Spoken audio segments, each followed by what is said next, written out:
Dövlət maliyyəsinin idarə edilməsi, təkmilləşdirilməsi, beynəlxalq təcrübə uyğunluğunun təmin olunması, dövlət büdcəsinin gəlir və xərclərin uçotunun daha düzgün aparılması istiqamətində Hesablama Palatasının əvvəlki rəylərində qeyd edilmiş əksər məsələlər diqqətlə təqdim olunmuş büdcə zərfində tam və ya qismən nəzərə alınmışdır. Rəyin hazırlanması prosesində müvafiq dövlət orqanlarla müzakirələr əsasında büdcə zərfində düzəlişlər edilmişdir.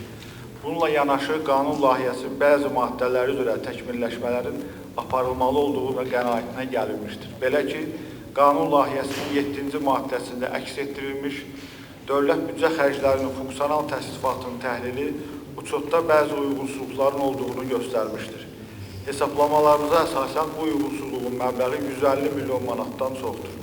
Hesab edirik ki, bu uyğunsuzluqların bir qismi büdcə təsdiq edilənəcək dövlət büdcəsində nəzərə alına bilər.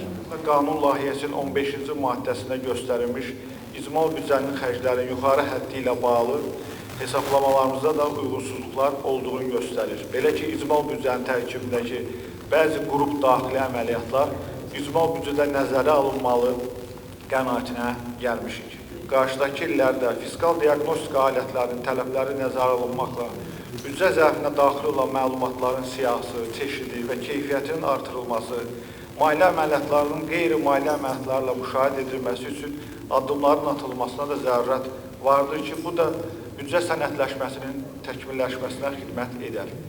Eyni zamanda bu islahatlar çərçivəsində orta müddətli xərclər çərçivəsi üzrə xərclərin əsaslığını təmin edən nəticə göstəriciləri haqqında dolğun informasiyanın burada öz əksini tapması sənədləşmənin keyfiyyətinə də öz töhfəsini vermiş ola bilər.